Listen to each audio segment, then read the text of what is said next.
So today you get to meet two of my friends that are pig farmers here at the pig farm. And so you're going to meet Farmer Zach and Farmer Emma. And so they're involved in the pig community, and they're going to talk to us about what it's like to be in this pig barn. So can you tell me, why did you decide to be a pig farmer? So I decided to be a pig farmer because on my previous job, I didn't like it, and I knew it wasn't going to get me anywhere in life. And I know that I couldn't move up. And so I heard about an opening here in the company, and I thought I'd try it. It seemed interesting to me. It seemed like a hands-on, which is what I wanted. And so I tried it and gave it a shot. And I've been working here for about 3.5, almost 4 years now, and love every day of it. Okay. So how did you learn to farm? So how I learned was I just came on my first day. I didn't know anything about pig farming at all. I had some grandparents that have a cattle farm. So I knew a little bit of that, but as far as pig farming goes, I did not know anything. So I came in, and the people that worked here just showed me every day how to do stuff hands-on. And then they would show me how to do it, and then I would do it myself. And so I learned through experience pretty much how to do everything that I know today. So people in the pig community are super supportive of each other, and there's always going to be someone there to help you learn more, to really be a part of this if you want to be. And so today we're standing in a pig barn with a group of 4. So all of these pigs are boy pigs, and we're in the barn called the Insight Performance Center. And so all of these pigs are having their genetics studied by the farmers who work here. So genetics are things that like make your hair color the way it is, or make you how tall you are, and different things like that. And so studying them is a safe and accurate and reliable way to make sure that we're raising these pigs the best way that we can. So inside of the barn that we're in today, how many pigs live here? Inside this barn, there's about 200 per room, and we have 8 rooms. There's about 1,600 pigs that live in this barn. All right, so we're gonna zoom down for a minute, and you can kind of see. There we go. How many pigs are inside of this pen? Inside this pen, there's about 18 pigs in this pen. Is that pretty normal for pen size, or does it change as they get older? So yeah, here in the nursery, we put about 18, and sometimes we have to move them out because some pigs grow faster than others. So the ones that don't grow as fast have to move to another pen. So that could lessen the number, and then once we move out to the finisher, we put 15 pigs in that pen. So it does change as they get older. Absolutely. All right, so we're going to take a couple of questions from students. So let's start with Mr. Beckman's class. How this will work is if you call on a student, you can have them come up to the camera, unmute the microphone, and then they can ask a question. Anybody in here have questions? Question. Right here. On an average daily basis, how many pigs do you? Say a little bit louder. How many pigs do you breed a day? How many pigs do you breed a day? So at this farm, we don't breed any pigs. That's at another farm. So I'm not sure how many pigs we breed a day. I know it varies on a lot of different factors, and every day they breed a different number or a different number of pigs. So actually, I'm not sure how many pigs we do breed a day. So on this farm, there are only the boy pigs. There are no girl pigs that live here. Oh. Only boy pigs. All right, let's go to Ms. Tito. Reading your name down there.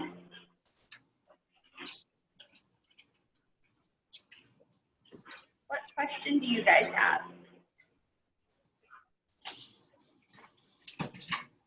You guys be thinking of questions too.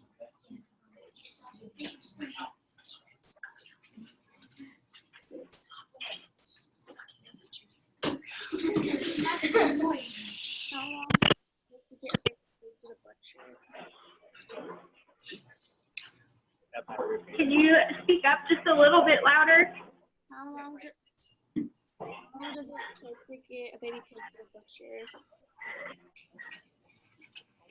How long does it take a baby pig to grow, you say? How long does it take for a baby pig to get to the butcher? To get to what? How long does it take a baby pig to get to Butcher. How long does it take a baby pig to get to what size?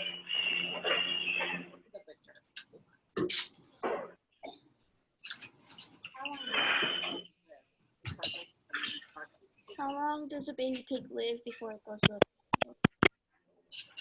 How long does a baby pig live before it goes to market? Before it goes to market? When the babies come here, they're about 3 weeks old, and they stay in the nursery for 8 weeks. They're about 11 weeks old when they leave here. Go to the finisher for 12 weeks. So they're about 23 weeks old, and then they're there for give or take another week or so. So they're about 24, 25 weeks old. So about half a year old is what they are when they leave. So it takes about 6 months for a baby pig to go to market. That was a really good question and leads into the next piece that we're going to talk about. So pigs grow in a really fast and unique way, and that's all a part of the care that the farmer provides for them. And a big part of that has to do with what the pigs eat. So can you tell me, what do these pigs eat? So pigs eat a corn and soy meal diet. The corn gives them energy, and the soy gives them protein for their muscles. So they get muscles, and that's basically what their whole diet is based off of. From the time they're 3 weeks old till the time they're 6 months old, do you know how many times their diet can change? Yeah, so when they're in the nursery, the first week, they start off on one diet. It has a lot of sweeteners in it, so it makes them want to eat that dry feed. So they were on their mom's milk, and then we wean them off that, and we put them on dry feed. So it makes it sweet, almost like candy in a way. So that way it entices them and encourages them to go eat. And then a week later, we change their diet some more. So it's not as sweet, but still sweet. So they're still eating a lot. And then a couple of weeks later, we change it again. And so now it has no sweeteners in it, just straight corn. And so by then, they're used to the dry feed, so they still go for it and go towards it and eat it. And then by that point, they're out in the finisher. So then out the finisher, they start on one diet. And about 5, 6 weeks later, they change to another diet. So it changes a good 5 or 6 times before they go out the door. So it's really important that the farmer feeds the pigs the right things, but it's also important that he provides care for them. So what is your favorite part about caring for the pigs? I would say my favorite part is seeing a pig that's maybe sick and not feeling well. You give it medicine, kind of like our parents, if we're sick, our parents give us medicine to help us feel better. We do the same thing for a pig. Yeah, we give medicine, but except the only challenging thing is they can't tell us what's wrong with them. We have to read the things that they say. So based on the signs that they give us, or they're telling us with their signs, we have to then decide what medication we should give them to help them feel better. Awesome. So it sounds like it takes a lot of different things to make the pigs stay healthy and to care for them. Would you say it's hard work to take care of the pigs? Yes, it's definitely a challenging aspect of it because, yeah, like I said earlier, they can't tell us what's wrong with them.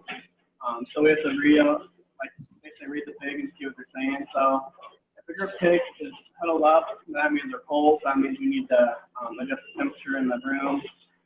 If they're all spread out, that means they're hot. And then that means we need to add more air to the room. So we need to trim up the fan so it pulls more air through the vents. And then I switch it at the first coat of the pig. If it's rough looking, and that we know they're sick. If it's nice, smooth, and silky coat, then we know they're healthy.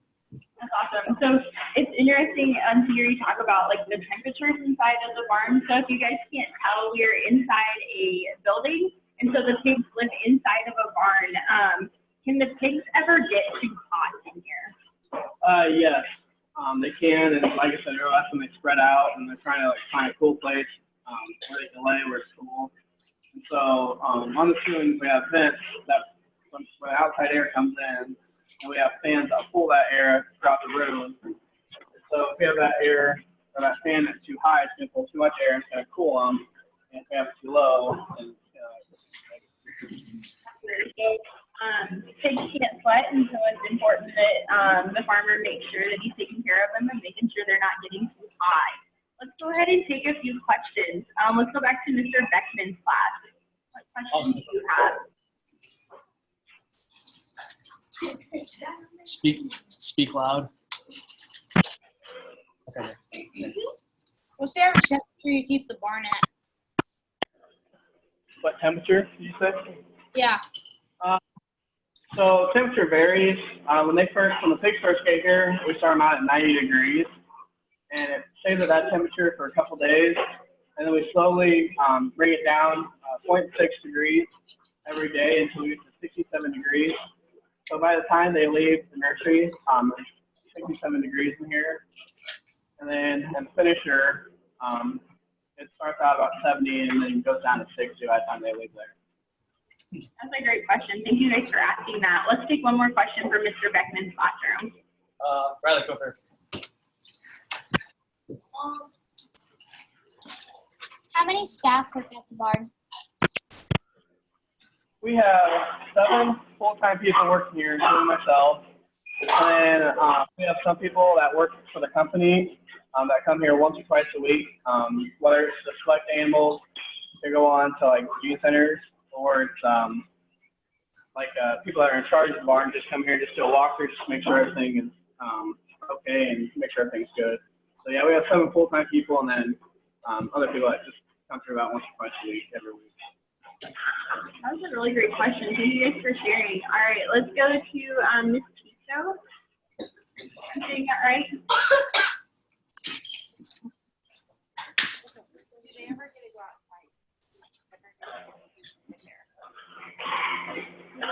Do the pigs ever get to go outside and play in the mud? Do the pigs ever get to go outside? Is that what you asked? Yes. Yeah. So no, they don't. That's actually a really good question. So there are a lot of diseases outside that the pigs are not immune to.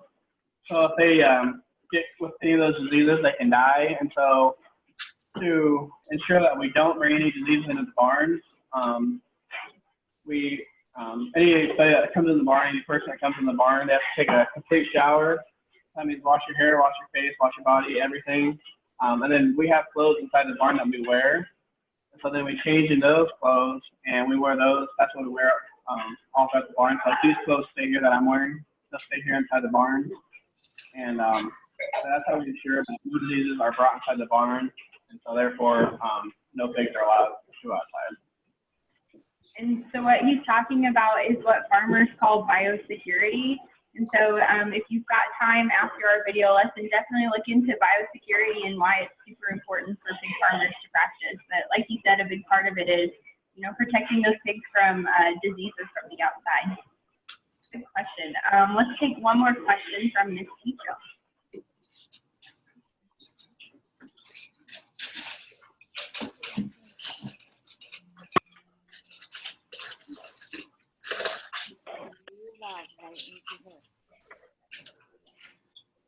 If you have no female pigs, how do you get more pigs? Actually, that's a really good question. So we have what we call sow farms, which is where all the baby pigs are at. We have about 7 or 8 sow farms where we get pigs from. So every Thursday, we get new pigs in, and they come on trailers, and each farm sends us a different amount. So all the pigs in this pen are not from one farm, they're from multiple farms. And so we're what we call a multiple source farm because we get our pigs from multiple sources. So that is how we get our pigs every week. That was a really good question. Thank you guys for asking. So what we're going to do is we're going to learn more about these pigs that are in this pen. So how old are these pigs? So these pigs, they're about 4 weeks old. And like you said, they're all boy pigs. And they're about 4 weeks old. So they're all 4 weeks old. How many pounds do you think they weigh? These guys weigh probably close to 15, 20 pounds. And then what will these pigs be used for? So these pigs, they can be used for bacon or pork chops or ham.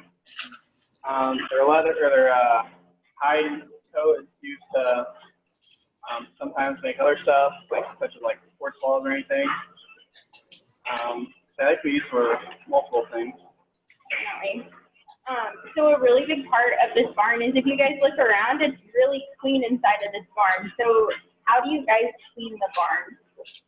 So when we wash the room, we first power wash it with warm or hot water, and that gets a lot of germs. And then after we get it all washed, we go back to the room, we bleach it, and let that sit for a little bit, kill some of the diseases and bad stuff, and then we go back through, we disinfect it, and that gets the rest of it. And then we let it bake overnight. We set the room temp to 90 degrees and let it bake. That kills everything that's left in here. And so then when the new pigs come in, it's a nice clean room for them, and they can start off with a good start. Okay, so why are there holes in the floor? So these holes are called slats, and underneath this is what they call it, and it has water in it. So that's where all the pig waste goes, so all our urine and manure. It goes down the flats and then goes into the pit. And then twice a year, we pump the pit onto a farmer's field, and that farmer uses all the manure as a fertilizer for the crops. So it's almost like a cycle, whereas then he uses that fertilizer to grow his crops, and then when he grows those crops, and he after he cuts the field, then he sends them to us, and we use his corn as feed to feed our pigs, and then it goes back in the process where they dispose it, and then So what he's talking about is what we call the nutrient cycle. So you'll hear about farmers protecting the environment that way to put the nutrients back into the soil from these pigs, waste that they have from this pit. And so it's just one of the ways that pig farmers are able to care for the environment where we live. Let's go ahead and take a few more questions before we wrap up our time together. Let's go back to Mr. Beckman. Megan, come here.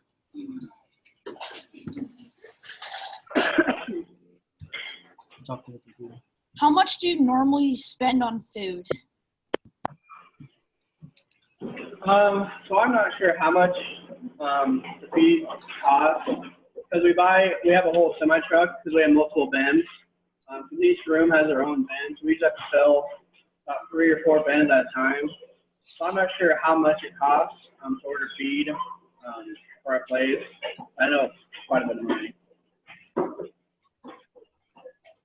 Good question. Let's go ahead and take another one from Mr. Beckman.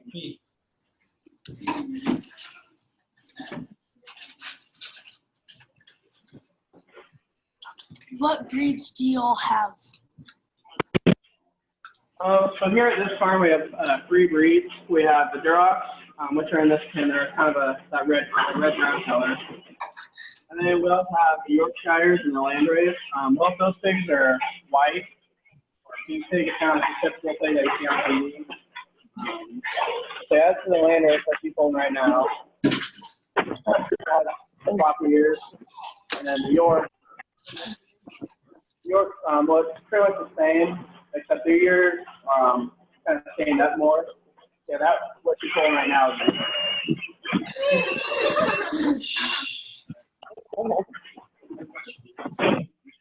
That was a really good question. Thank you for asking that. Let's go ahead and take another one from Mr. Beckman's classroom. Axton. Your question. How much meat do you usually sell in a year?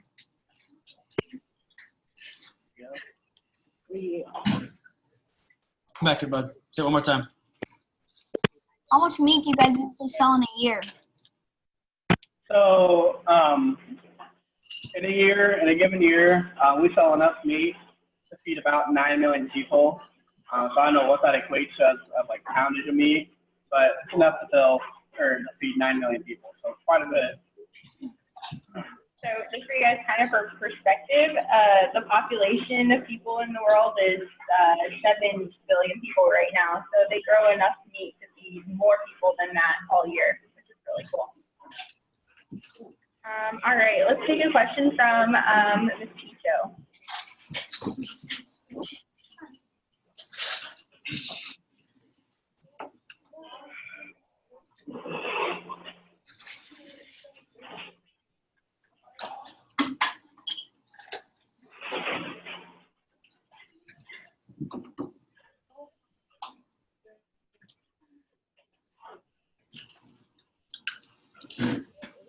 farm located? Where is your farm located? This farm that we're at now is located about 4 miles south of Columbus and about 3 miles east or west of Bellwood. So it's pretty much right in the middle between Columbus and Bellwood. Good question. Let's go ahead and take another question from your classroom. Do you have any other animals on your farm? No, we don't. At this farm, it's only pigs. This farm. And other farms, yeah, just pigs. Good question. And let's take one more question from your classroom. Okay. One more question.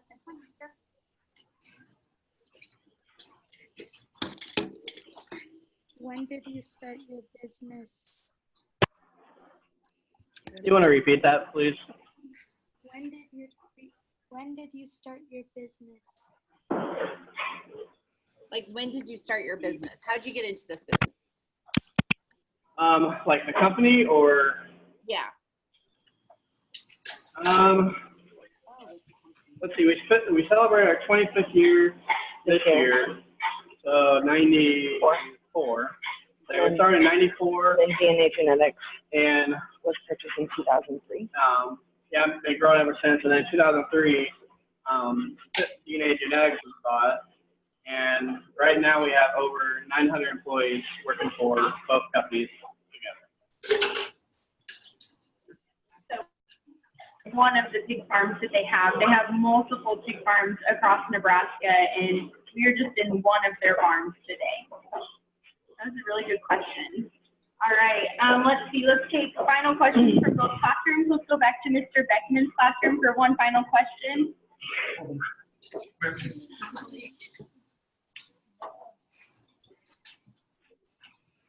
What's the average amount of pigs that die at your farm per day? Die.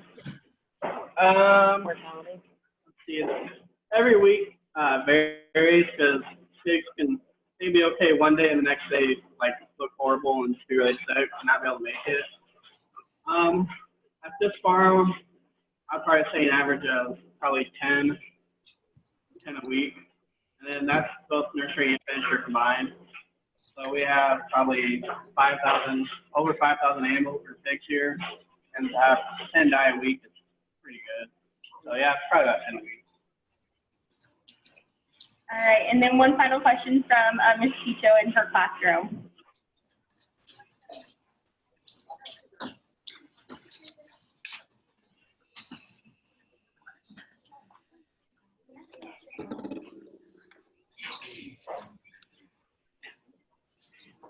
Sell your pigs only to Nebraska, or do you sell it to other places too? Can you say that one more time and get super close to the microphone, please? Sell your pigs only to people in Nebraska, or do you sell them to other places too? That's actually a really good question. So we actually sell pigs internationally also. We have a few customers in Canada that we sell to. We have a few customers over in Spain that we sell to. And then Mexico, we also sell there. So we don't just ship pigs to the United States, we also ship them all over the world. Really good question, you guys, and a great question to end our time on today. So with thousands of pig farms across the nation, finding pig farmers and the people to help those pig farmers is going to be a really big job. It's going to take more than just the people who live on farms to get involved in pig farming. So if you're ever interested in getting involved, you can learn more about pig farming on the internet. Pig farmers work to care for their pigs every day and study them to find new information about how they grow and how that's important. So technology is an important part of caring for pigs and continuously improving the pig community that we live in. So thank you guys so much for your questions today. If you have any other questions, you can email them to me and I will answer them for you after that. So thank you guys.